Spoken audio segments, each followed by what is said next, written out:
क्या दोस्तों आप जानते हैं जंगलों में भी बेस्ट डैड होते हैं और उस बेस्ट डैड की लिस्ट में से पहला नाम है ग्लास फ्रॉग। इसका शरीर ऐसा होता है कि इसके आर पार देखा जा सकता है। देखने में कमजोर सा दिखने वाला ये मेंढक ही जंगल का बेस्ट डैड है। रतैया इस दरोगा मेंढक को भी मार सकते हैं, फिर भी जान की परवाह किए बगैर ये मेंढक हफ्तों तक अंडों की रखवाली करता है।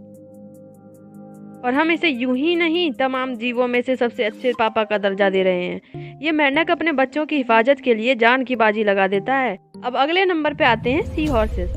एनिमल किंगडम में भी अगर फादर्स डे मनाया जाता तो ये दिन जरूर सी हॉर्सेस को समर्पित होता, क्योंकि जब बात पेरेंटिंग की होती है तो ये हार्ड वर्किंग पिता अपने बच्चों के लिए किसी भी हद तक जा सकते हैं। ये इकलौते ऐसी प्रजाति हैं जिनमें बच्चों को जन्म देने का अधिकार का हक माँ का नहीं बल्कि पिता के पास है।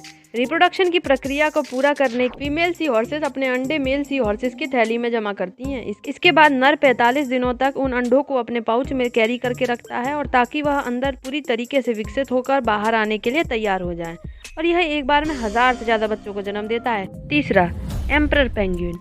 एम्परर पेंगुइन डैड कुछ ऐसे ही समर्पित पशु पिता में से एक है। जब एक मादा अपना अंडा देती है तब वह इतनी ऊर्जा खर्च कर चुकी होती है कि उसके अंदर पोषक तत्व समाप्त हो जाते हैं और उसे भोजन करने के लिए 2 महीने के लिए समुद्र में जाना पड़ता है। उस समय के दौरान पिता एक सिंगल डैड की तरह भूमिका निभाते हैं और अपने पैर की उंगलियों और पेट के बीच अंडे को संतुलित करके रखते हैं और अंडे को गर्म रखते हैं। वह अपनी जिम्मेदारियों को इतनी गंभीरता से लेते हैं कि पूरे 2 महीने के दौरान ना वो कुछ खाते हैं ना वह हिलते डुलते हैं, क्योंकि अगर अंडा कठोर अंटार्कटिक ठंड और हवा के संपर्क में आता है तो चूजा जीवित नहीं रहेगा। अगर माँ के वापिस आने से पहले अंडे में से बच्चे निकल जाते हैं तो पिता ही उन्हें दूध पिलाते हैं।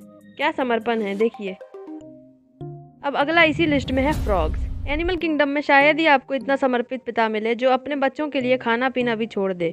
जानवरों की दुनिया का यह जीव मेंढक है जो अपने टेडपोल्स को मुंह में कैरी करते चलता है। पिता के तौर पर नर मेंढक अपने बच्चों को तब तक कैरी करके रखता है जब तक कि वो खुद जिंदा रहने लायक नहीं हो जाते।